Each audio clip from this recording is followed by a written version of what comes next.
Bom, olá, boa noite. A quinta apresentação do ciclo de palestras que a gente está tendo no livro de Urantia. Hoje o assunto é como surgiu a vida no planeta e como evoluiu a vida no planeta. Bom, ainda existem cientistas que pensam que a vida foi um acidente, né? Existe ainda uma linhagem muito engessada que ainda acredita que aqui é o único planeta que tem a vida, né? Em 1961, um cientista chamado Frank Drake escreveu uma fórmula, não sei se você já conhece essa fórmula, chama Fórmula de Equação de Drake, que tentava prever a quantidade de civilizações tão avançadas a ponto que conseguissem ter comunicação com a gente só na Via Láctea. Essa equação de Drake tem vários cientistas que tentam desqualificar ela, porque a maioria dos números que são utilizados nela são conjecturas, tá? Mas essas conjecturas, a mais pessimista, encontra 1000 civilizações na Via Láctea.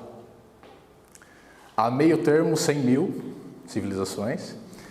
E a mais razoável, não tem nada de tão absurdo, 36 milhões. Só que hoje em dia, com a ciência mais atual, com o estudo dos exoplanetas, que são planetas parecidos com a Terra, que só nos últimos 5 anos já se descobriu um monte, né? Com técnicas novas, satélites novos, dá para ver que a vida não é um acidente, né? Que realmente devem existir outras civilizações por aí. O livro de Urantia nesse quesito ele é realmente uma revelação, porque ele mostra e detalha com uma autoridade incrível, com uma descrição detalhada, todo o processo de implementação de vida nesse planeta, que é muito similar ao que é utilizado em outros planetas, tá? Com algumas variações são únicas desse planeta que a gente vai ver. Eu queria começar por aqui, o que é o livro de Urantia. Bom, cada leitor vai explicar de um modo distinto o que é o livro de Urantia. Hoje a gente tenta fazer, o que a nossa ciência tenta fazer é isso. Tentar achar a nossa história através de peças totalmente desligadas, coisas que a gente não tem entendimento, partes incompletas da história, tá? E a ciência ainda é muito falha. Os cientistas acham que não, mas é muitíssimo falha. Isso se torna muito evidente no livro de Urantia, tá? E os reveladores, aqueles que trouxeram o livro, eles explicam o livro de Urantia exatamente como isso. Eles falam que a sociedade avança em todos os conceitos históricos, científicos, morais, religiosos, através de evolução, até um certo ponto. Mas depois de atingido um certo ponto natural, eles precisam de um ajuste, porque essa evolução, muitas vezes, ela tem desvios. Está indo para a direção correta, para o sentido correto, mas a direção está um pouquinho desviada. Então, nessa hora, é preciso vir uma revelação, que são as revelações epocais, que são descritas no livro de Urantia. As revelações epocais podem vir em forma de seres, podem vir em forma de influências especiais, ou numa sociedade já estabilizada, pode vir em forma de um livro. E foi isso que aconteceu com o livro de Urantia. Então, o livro de Urantia, por exemplo, existe um apócrifo do livro de Urantia, que diz que o livro de Urantia ele é feito para os próximos 1000 anos.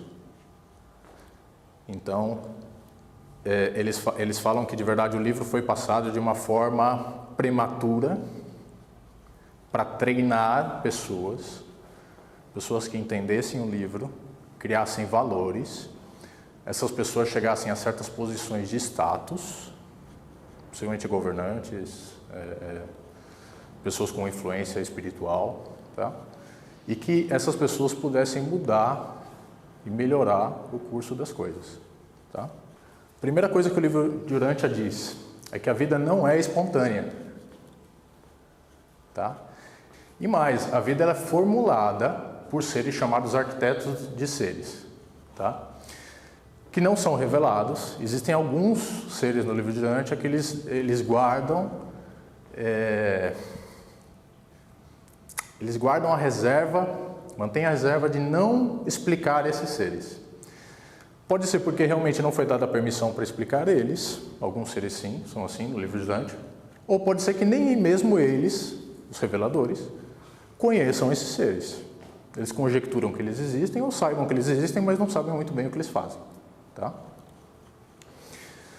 E a vida surge nos planetas por importação ou através dos portadores da vida.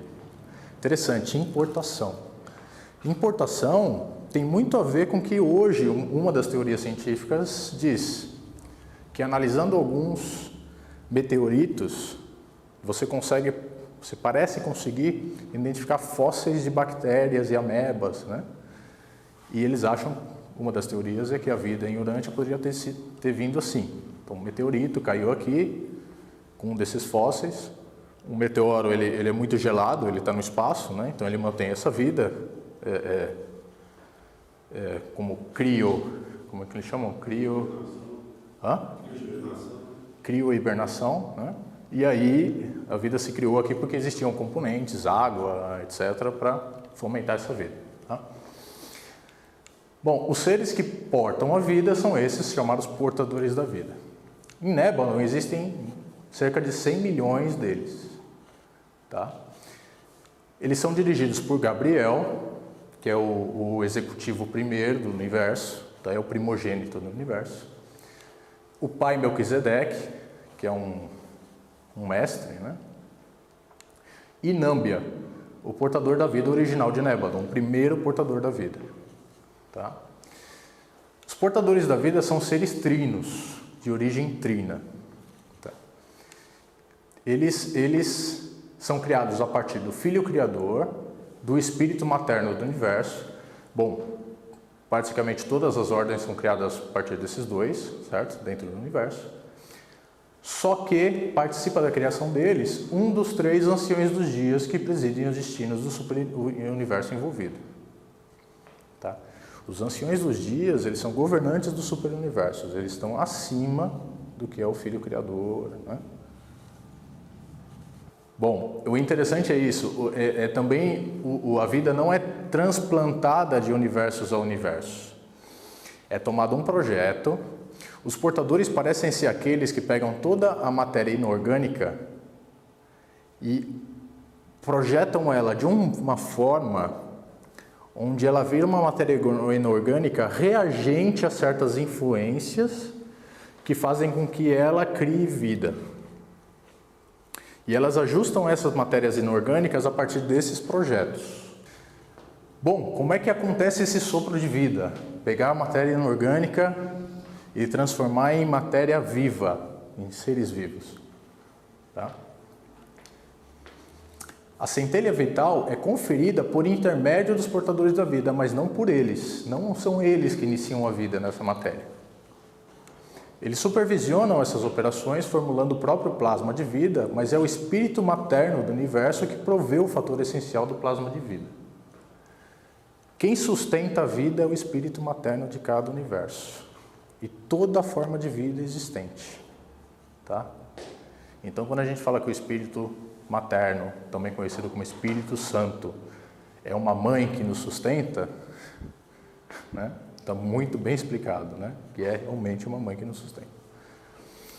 Da filha criativa do Espírito Infinito vem aquela centelha de energia que anima o corpo e que é o presságio da mente.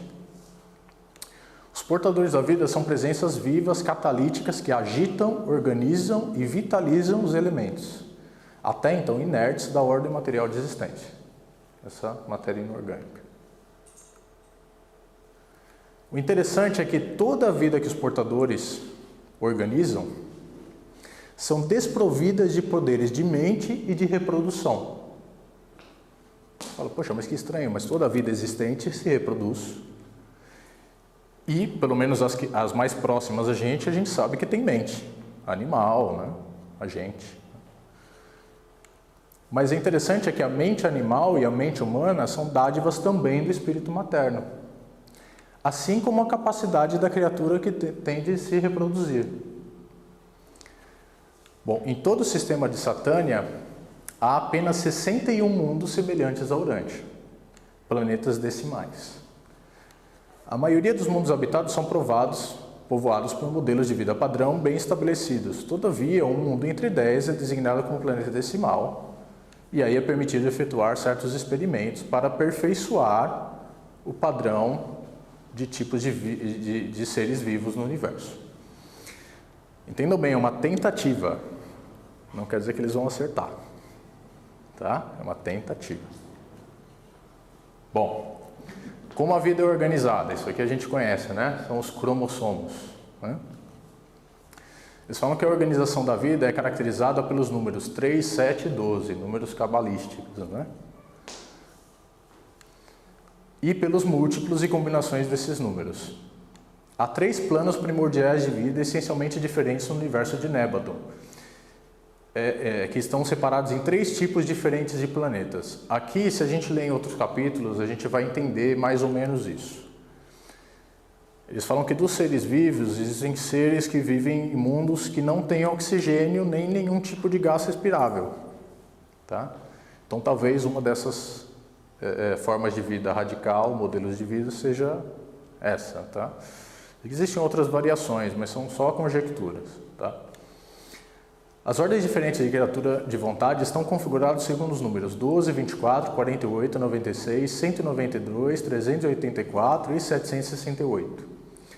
Em Urântia há 48 unidades de controle de modelos, que a gente hoje conhece como cromossomos. Tá? Aqui existe uma disparidade, porque a ciência hoje fala que são 46 cromossomos. Na realidade, até a publicação do livro de Urântia eram 48. Na verdade, existe sim outros 2 cromossomos. Só que eles, como eles eram parciais, numa revisão que teve em 56, eu acho, eles retiraram a contagem desses 2 cromossomos. Então acabou virando 46. Existem alguns estudos tentando explicar porque o livro de Urântia fala 48, que esses cromossomos realmente eles fazem diferença, ou que não são cromossomos, são 46 de determinação mais 2 de masculino e feminino, de sexo, né?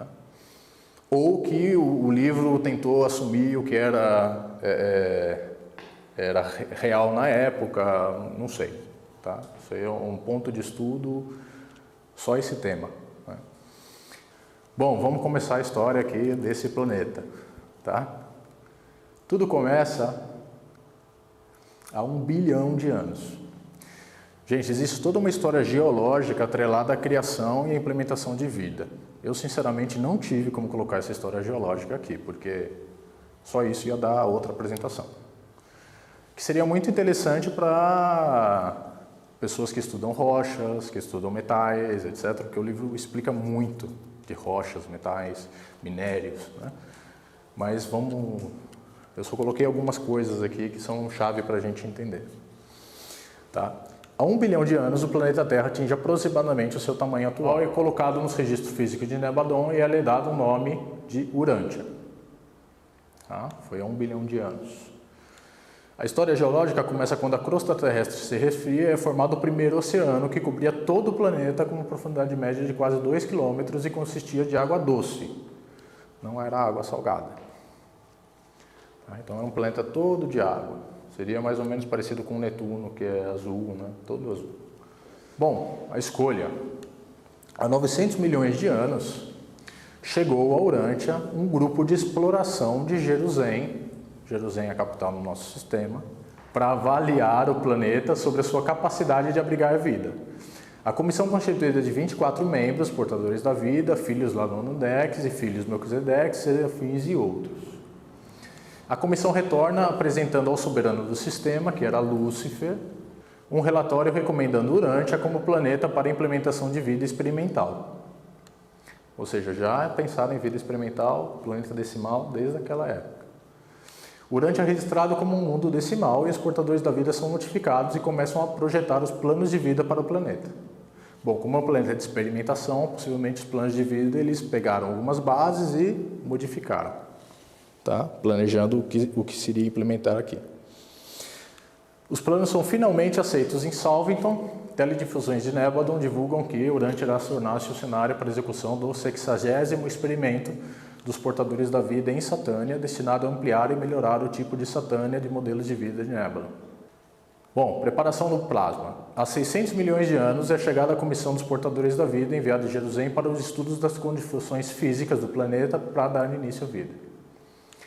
Os portadores projetam um padrão de vida baseado no cloreto de sódio. Isso é bem conhecido, né? Assim, nenhum passo foi dado até que as águas dos oceanos se tornassem suficientemente salgadas. O tipo antiona de protoplasma pode funcionar apenas em uma solução salina. A gente sabe muito bem que nosso sangue tem soro. E esse soro fisiológico tem sal. Então a gente conhece isso e a gente sabe que todas as formas de vida têm cloreto de sódio como base. Bom, finalmente a implementação da vida acontece há 550 milhões de anos, onde o corpo de portadores da vida retorna à Urântia e, em cooperação com os poderes espirituais e as forças suprafísicas, organizam e iniciam os modelos originais de vida e fazem 3 implantações originais, idênticas e simultâneas de vida, sendo chamadas de Central ou Eurásia Africana, a Oriental ou Australásica e a Ocidental, que abrange a Groenlândia e as Américas. Todas feitas em lagos abrigados, baías abrigadas, nessas aberturas que iriam se tornar esses continentes. Tá? Bom, por que baías abrigadas? Porque é um lugar que não tem tanta movimentação de água, então a vida é mais protegida, ela pode se desenvolver sem grandes agitos, né? E as águas são mais quentes. A temperatura mais alta, mais favorável também à proliferação da vida. O motivo de 3 implementações é assegurar que cada grande massa de terra tivesse vida nas suas águas marinhas quentes, quando a Terra posteriormente se separasse. Previmos para a era seguinte, quando surgisse a vida terrestre, que grandes oceanos de água separariam as massas continentais de terra à deriva. Eles sabiam que iam gerar continentes como os nossos hoje, e eles queriam que cada uma das massas tivesse vida própria. Bom, da vida vegetal para a vida animal. Há 500 milhões de anos, a vida vegetal primitiva está estabelecida. Foi o primeiro tipo de vida. Tá? Plantas, algas, fungos, bactérias. Tá? Tudo isso se encaixa em o que são vidas vegetais primitivas. Há 450 milhões de anos acontece a transição da vida vegetal para a vida animal. E esse desenvolvimento é inerente aos padrões originais de vida e deu-se gradativamente. Haviam muitos estágios de transição entre as formas primitivas de vida vegetal e os organismos animais posteriores, e ainda hoje persistem as formas de limos de transição, as quais não podem ser qualificadas, seja como plantas ou seja como animais. Vós não sereis capazes de encontrar os elos de ligação entre as grandes divisões do reino animal, nem entre o mais elevado dos tipos de animais pré-humanos e o alvorecer dos homens e das raças humanas. Esses chamados elos perdidos permanecerão para sempre perdidos, pela simples razão de nunca haverem existido. Esses elos perdidos são a tentativa de achar a evolução darwiniana desses plasmas, né? Eles não existiram, foram mutações. Bom, vida marinha. Há 400 milhões de anos, a vida marinha, tanto a vegetal quanto a animal, está bastante bem distribuída por todo o mundo. Subitamente, sem gradação de ancestrais, surgem os primeiros animais multicelulares, os trilobitas. Surgem os trilobitas. Vocês sabem o que são trilobitas? São esses bichos estranhos aqui, ó, que tem fóssil em tudo que é lugar. As primeiras baratas. Parece uma barata do oceano, né? Eram bichos que chegavam até a tamanhos bem grandes, tá? Parecem todos iguais, mas de verdade surgiram milhares de espécies de trilobitas. Eles falam que são um monte. Se você pegar os fósseis e começar a ver as fotos, você vai ver que são bem diferentes mesmo entre eles. E foram os primeiros animais multicelulares, que antes existiam bactérias, fungos, que são, né, já animais de uma célula, né?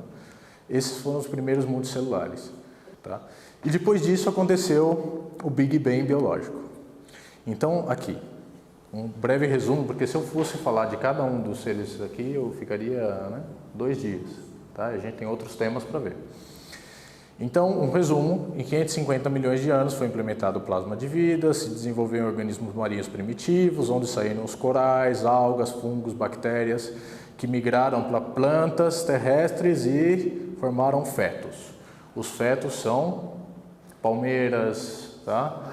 São samambaias, né? Que foram os ancestrais das árvores. Tá? Bom, os organismos de transição, esponjas, bolor, e é bem definido na ciência hoje que o ancestral mais antigo nosso são as esponjas. Tá? Tem uma parte do DNA que é rastreável, você consegue saber que a gente tem DNA de esponja. Tá?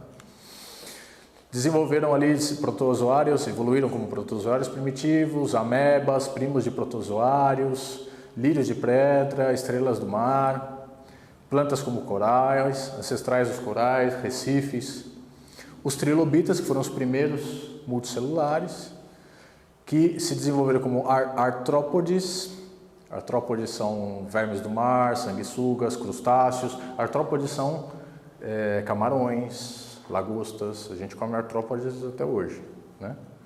Tá aqui, se desenvolveram ali em 360 milhões de anos. E ele fala que as lagostas se mantêm mais ou menos iguais quando eram em 360 milhões de anos. Ou seja, uma imagem bem legal de como era o planeta, a vida naquela época. Bom, entre 170 milhões de anos e 1 milhão de anos acontece o florescimento da vida terrestre. Tá? E subitamente, com apenas o indício de dois ancestrais pré-répteis que se desenvolveram na África durante a época precedente, os répteis apareceram na sua forma plenamente evoluída. Eles desenvolveram-se rapidamente, logo gerando crocodilos, répteis escamados e finalmente tanto as serpentes do mar quanto os répteis voadores. E seus ancestrais de transição logo desapareceram. E esses dinossauros répteis evoluíram rapidamente e logo se tornaram os monarcas da sua idade. Isso a gente conhece muito bem, né? A idade dos dinossauros. Eles eram ovíparos e distinguiam de todos os animais por causa dos seus pequenos cérebros, que pesando menos de meio quilo, controlavam os corpos e chegavam mais tarde a pesar 40 toneladas. Os dinossauros mais novos, pequenininhos, os maiores, né? Até 40 toneladas. Nessa mesma época, há 140 milhões de anos, próximo de 140 milhões de anos, os primeiros mamíferos apareceram. Isso daqui é uma teoria, também tem a ciência, de que na época dos dinossauros, sim, existiam mamíferos. Eles não eram placentários e demonstraram uma ligeira falha, nenhum sobreviveu. Bom, e aí, né, que houve outro Big Bang, que é o Big Bang dos mamíferos, que realmente surgiu o mamífero placentário. E a partir do mamífero placentário, as diversas ordens, de leões marinhos, baleias, focas, tartarugas, tatus, gambás, roedores. Alguns podem dizer que isso aqui foi uma fortuna, né? Ratas, né? Nessa época. Ancestrais do porco, queixadas, antas, rinocerontes, elefantes, mastodontes. Ancestral pré-símio, as tribos de símios, gibões. Criaturas similares ao macaco, que várias delas foram extintas, tá? São mamíferos de transição, que a gente fala, tigres, panteras, raposas e animais de casco, todos os animais de casco. O importante é que nessa época ele fala que os dois seres mais inteligentes que existiam eram o cavalo e o elefante. E o cavalo e o elefante eles foram muito úteis para a evolução, e a Terra tinha um monte deles, tá? Cavalos e elefantes. O interessante é que na América do Norte os mamíferos do tipo placentário apareceram subitamente, aqui, através de dinossauros pré-mamíferos. O pai dos mamíferos placentários é um dinossauro pequeno, altamente ativo, carnívoro e do tipo saltador. Os instintos mamíferos básicos começam a manifestar-se nesses tipos primitivos de mamíferos. Os mamíferos possuem uma vantagem imensa de sobrevivência sobre todas as outras formas de vida animal, pois eles podem gerar uma progenie relativamente madura e bem desenvolvida, nutrir, educar e proteger a sua progenie e cuidar dela com uma atenção afetuosa, empregar a capacidade superior do seu cérebro para autoperpetuação, utilizar maior agilidade para escapar dos inimigos e aplicar a sua inteligência superior ao ajustamento e adaptação ambiental. Ou seja, parece que toda a ordem de inteligência, de vida mais evoluída parece nascer de formas de mamíferos. 50 milhões de anos. O ancestral imediato da humanidade foi um lêmure primitivo do tipo ocidental ou americano tardio, reforçado por uma descendência de implantação evoluída na África. Um lêmur. O pessoal acha que não, que era um um gorila, né? Alguma coisa assim. O interessante é que foi descoberto em 2009 esse fóssil que eles chamaram de Ida, de 47 milhões de anos, condizente com os 50 que ele está dizendo. E eles fizeram um estudo a partir da mão desse lêmur e chegaram à conclusão de que esse é o elo perdido entre os animais e o homem. Bom, a evolução do ancestral real do homem aconteceu há mais ou menos 1,5 milhão de anos. Tá? Ligeiramente no oeste da Índia, os mamíferos precursores do homem subitamente apareceram. Eles falam que foram 3 mutações consecutivas em pouco tempo. Tá? Esse pouco tempo vocês vão ver que é alguns 1000 anos, que dentro de milhões de anos, eles falam que são consecutivas e súbitas. Tá? É um período muito pequeno. O interessante é que nessa idade, aqui mais ou menos 1,5 milhões de anos, na ciência, o ancestral do homem que apareceu foi o que eles chamaram de Homo habilis. Eles andavam principalmente com as 2 pernas traseiras e possuíam cérebros grandes, comparado aos macacos anteriores, sim, né? Em relação ao seu tamanho e em comparação aos cérebros de outros animais. Na 70ª geração, aí eu tive que aproximar aqui, dá mais ou menos 1000 anos, dessa ordem de vida, um novo grupo mais elevado de animais diferenciou-se subitamente. Então desse, houve uma mutação, e gerou outro tipo de mamífero intermediário. Né? Aqui é que acontece o primeiro fato palpável para os reveladores, tanto que eles contam exatamente os anos a partir de 1934. Né? 993 mil anos, 419. Né? Que foi o aparecimento dos primeiros seres humanos. Eles falam que depois de 300 gerações daquele Homo erectus, ou 6.000 anos, os primatas superiores subitamente geraram 2 criaturas notáveis, os primeiros seres humanos verdadeiros. Eles possuíam polegares humanos perfeitos. Os polegares dos outros ainda eram ligeiramente para trás. Tá? E tinham pés tão perfeitos quanto as raças humanas atuais. Não eram trepadores. A função de agarrar com o dedo grande do pé tinha desaparecido completamente, que eles usavam para subir em árvores. Tá? Alcançavam plena maturidade aos 12 anos de idade e possuíam um potencial de longevidade de cerca de 75 anos. Nessa época, aqui aparece o Homo antecessor. Isso aqui é uma fase um pouco esquecida nas escolas, mas esse Homo antecessor, ele bate muito bem com o que seriam esses seres, tá? Porque eles não têm tem pouquíssimo pelo no corpo, tá? E são seres humanos mais desenvolvidos. Em alguns estudos eles chamam de pré-Homo sapiens, também é chamado de pré-Homo sapiens, esse Homo antecessor. Decisão de partir. Foi um dia memorável em Urântia, quando o nosso pequeno grupo reuniu-se perto do Polo Planetário de Comunicação Especial e recebeu a primeira mensagem de Salveton. Até essa hora o planeta estava isolado. Tá? E foi aí que foi aberto um canal de comunicação extraplanetária para esse planeta. Sobre o circuito de mente recentemente estabelecido no planeta. Esse circuito de mente é onde vinham essas transmissões. E essa primeira mensagem, ditada pelo comandante do corpo de arcanjos, dizia: aos portadores da vida de Urântia, saudações. Transmitimos a certeza de grande júbilo em Salveton, em Edente e em Jerusalém, em honra ao registro nas sedes centrais de Nébadon do sinal da existência em Urântia de mente com dignidade de vontade. A decisão propositada dos gêmeos de partir em direção ao norte e isolar-se da sua progênie e dos seus ancestrais inferiores ficou registrada. E essa é a primeira decisão da mente do tipo humano de mente em Urântia. E automaticamente se estabelece o circuito de comunicação por meio do qual essa mensagem inicial de reconhecimento está sendo transmitida. Logo após a recebida a mensagem dos Altíssimos de Edência, proibindo-os de interferir no progresso dos assuntos humanos. Bom, esse é o aparato de tudo que a gente viu com o livro de Urântia e com o que a ciência tem até hoje. Tá?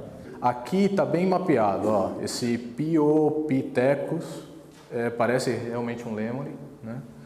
e aí a evolução dele, né, cada um deles, e se vocês estudarem, vocês vão ver certinho.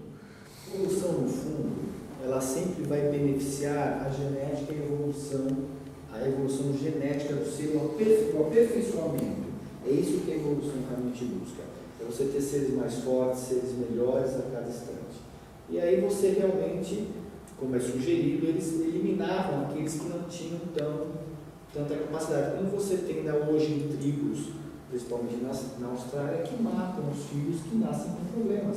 Isso faz parte da cultura deles. E vamos lá. Andon e Fonta. Então, algumas características interessantes da família de Andon. Eles tiveram seu primeiro filho 2 anos após essa fuga e chamaram esse filho de Sontad. Depois tiveram 19 filhos e depois viveram com quase 50 netos e 6 bisnetos antes de morrer. Eles morreram com 42 anos devido a um terremoto, com a queda de uma pedra pendente. E a família remanescente manteve-se unida até a 20ª geração, quando o misto de competição por alimentos e atrito social trouxe o começo da dispersão dessas tribos avançadas. Aqui começam os traços interessantes. Os andonitas tinham olhos negros e uma tez bronzeada, algo como um cruzamento de amarelo com vermelho. Amarelo, japoneses, vermelhos, índios. A melanina é o pigmento original da pele andônica. Ou seja, eu acho que eu não tenho muito gene andônico.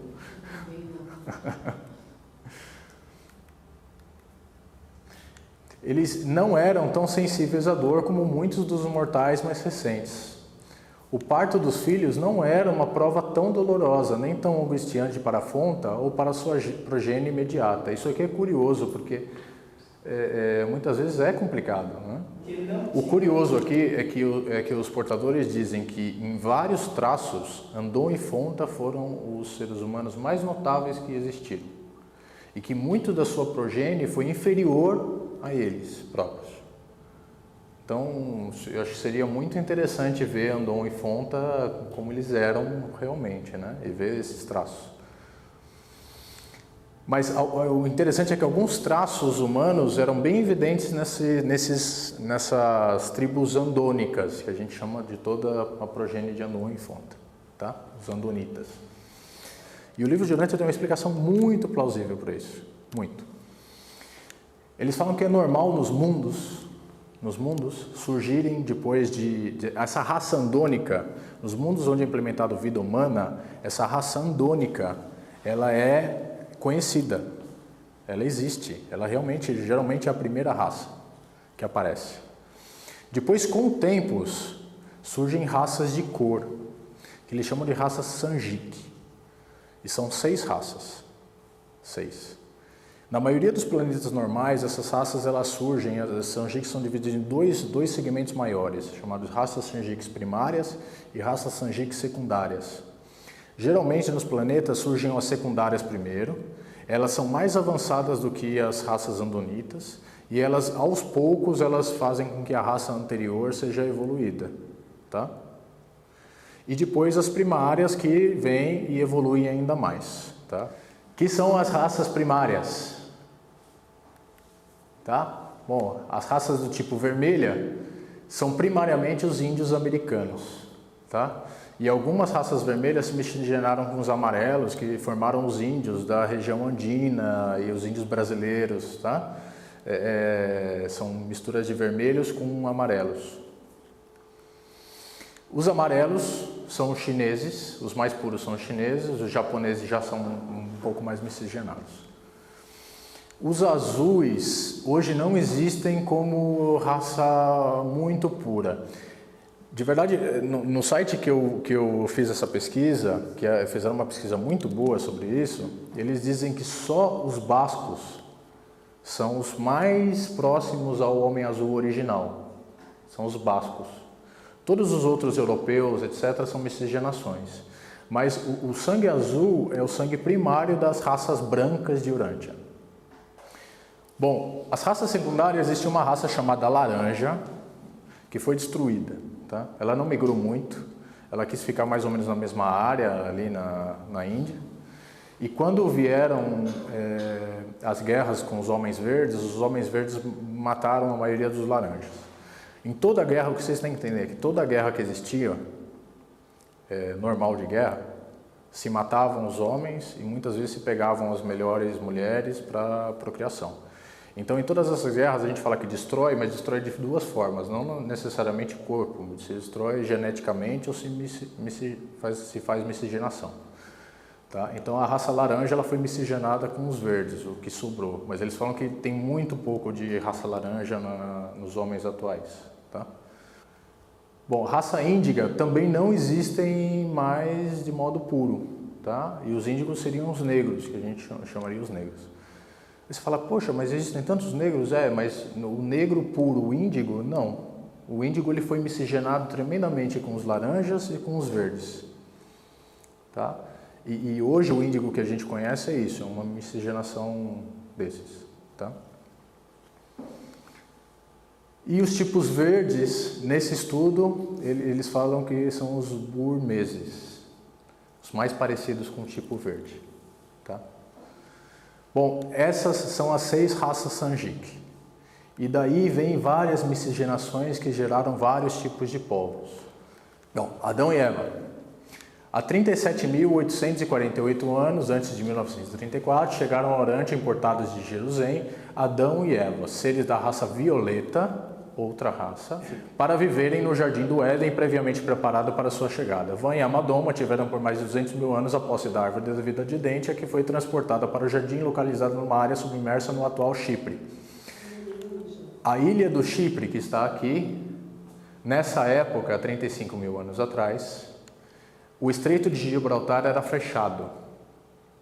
E tinha duas questões interessantes. O mar Mediterrâneo era muito mais baixo do que é hoje, e existia uma ponte de terra que ligava a Sicília ao Egito. Bom, Adão e Eva tinham quase 2,5 metros de altura. Eles tinham olhos azuis e cabelos claros. A sua progenie tinha cabelos castanho claro, loiros e ruivos. Tá? E aí explica, né, a linhagem ariana que se fala, né? Os traços de humor, gosto à arte, música, bem como os jogos, são devidos à raça violeta. Eles falam que as raças Sanjik anteriores, as raças andônicas, eles não tinham muito humor, eles eram meio que sérios, sisudos. Né? E eles falam que toda a evolução mais recente da humanidade e o nosso desenvolvimento se deve à introdução desse sangue andônico. Constituem os anditas atuais. E aí eu acho que todo mundo deve se considerar um pouco andita, porque é o que a gente é, miscigenação. Acabou.